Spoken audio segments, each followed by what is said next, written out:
본인도 60대입니다. 같은 나이대 정년 퇴직한 A씨를 상담하면서 과연 이후에 인간관계, 사회관계를 어떻게 해나가야 하는가 정리해 봅니다. A씨가 퇴직하면서 본인에게 하는 말이 갈 데가 없다. 퇴직한 남성들은 다 어디 갔냐? 라고 물어봅니다. A씨의 입장은 정년 퇴직 후 경제적인 여유는 쭉 보장되어 있습니다. 그러다 보니 남는 시간에 누군가를 만나기를 원합니다. 같은 남성들, 특히 퇴직하여 같은 이유를 가진 사람들과 대화를 하고 싶은데 보이지 않는다고 합니다. 등산을 가면 여성들이 많은데 유독 남성은 잘 눈에 띄지 않는답니다. 또 퇴직한 사람처럼 보이는 사람도 별로 없다고 합니다. 아파트 뒷산에 올라가더라도 대부분 여성들이고 같은 남성을 찾기 정말 힘들다고 합니다.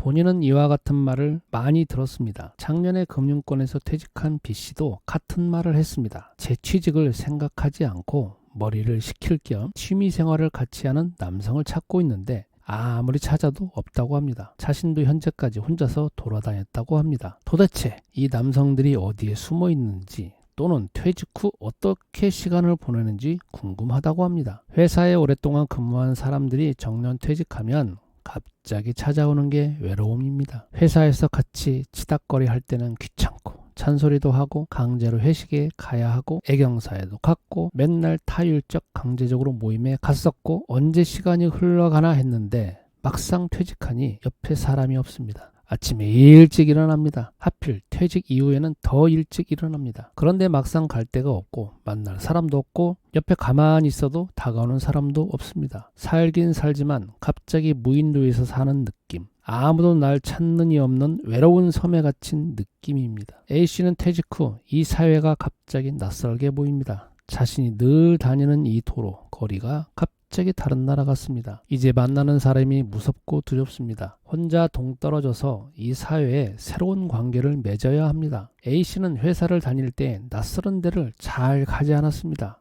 어떤 친목회나 동호회도 가지를 않았습니다. 웬만큼 친하지 않으면 만나지 않았습니다. 지금까지 회사에 다녔기에 회사 사람들이 동료이고 친구이고 가족이었습니다. 그런데 지금 현실에서는 그 사람들은 회사의 동료일 뿐입니다. 만날 수가 없습니다. 이제 만나더라도 나는 괜찮으나 동료가 귀찮아합니다. 그들은 할 일이 너무 많기 때문입니다. 동창회도 현역 때나 잘 가지 현재 퇴직 후에는 잘 가지 않습니다. 현역 때는 더 바쁘다 보니 참석하기 어려웠고 현재 올라오는 내용은 아직까지 현역에 있는 사람들이 아직도 동창회 열심히 참여합니다. 퇴직하니 동창회 가서 할 말이 없을 것 같아서 더욱더 가지 않습니다. A씨는 자신의 외로움을 자녀나 배우자에게서 충족시키려 하지만 돌아오는 것은 잔소리와 거절뿐입니다.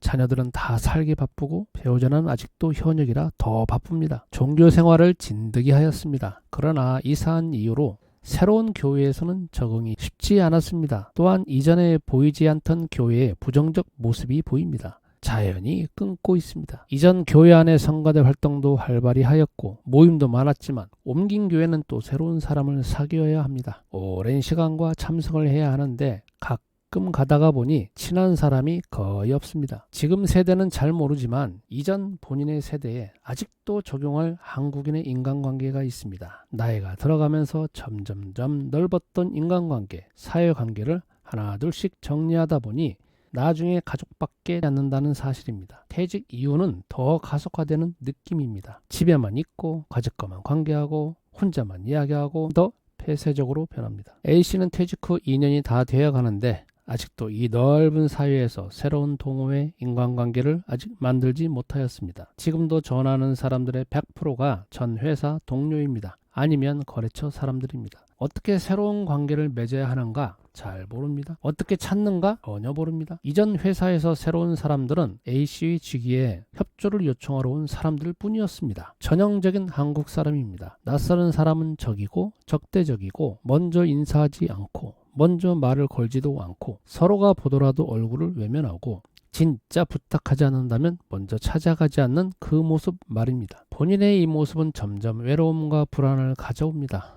집안의 누군가에게 은근히 조용히 은밀하게 또는 소리 지르면서 쏟아냅니다. 점점 부부관계가 더 멀어집니다. 배우자에게서 한풀이를 하지만 멀어져만 갑니다. 배우자가 자신의 외로움을 달래줄 대상이 아닙니다. 본인은 A씨에게 우선 이전의 시니어들을 가르친 경험을 토대로 SNS 활동을 권유했습니다. 인스타나 페북 활동을 조금 알려줬습니다. A씨는 지금까지 자기 자랑질 같은 이 활동을 거부하였습니다. 그런데 정상적 활동의 방법을 알려줬습니다. 또한 정하기 싫다면 배우는 것을 좋아하니 간단하게 구청이나 동주민센터에 붓글씨, 사진 찍기, 지역 탐사 또는 다른 취미생활 프로그램에 가입을 권유했습니다. 처음이라 서투릅니다. 진도가 빨리 나가지 않습니다. 이미 수십 년 동안 회사 내에서 인간관계에 매달려 있다 보니 새로운 사람과 어떻게 사귀어야 하는지 어린아이 같은 모습입니다. 만일 A씨가 사업을 했다면 또는 영업직이 있었다면 위의 과정처럼 세상이 무섭고 어떻게 인간관계를 해야 할지 막막하지 않았을 것입니다. 지금도 동창회 모임을 주도하는 사람들이 대부분 영업직이 많다고 합니다. 제 주변도 마찬가지입니다. 하지만 A씨는 이 사람들과 조건 자체가 다릅니다. 그 자체가 다르기에 비교할 수 없습니다. A씨에게는 새로운 시각이 필요하고 새로운 경험이 필요합니다. 습관적인 고정적 생각,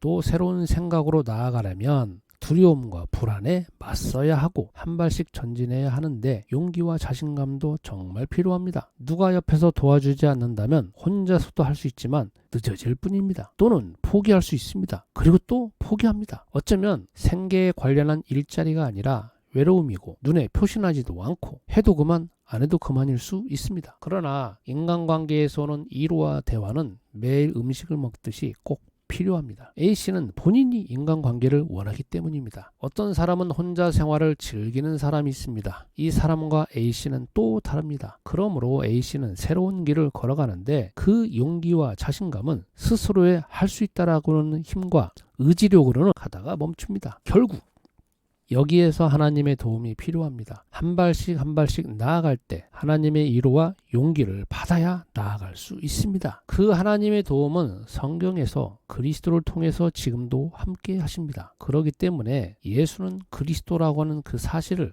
더 깊이 알아야만이 차근차근 위로와 용기를 받아서 앞으로 나아갈 수 있습니다. 결국 A씨에게는 예수는 그리스도라고 하는 사실의 깊이와 높이와 넓이가 정말로 필요합니다. 예수는 그리스도.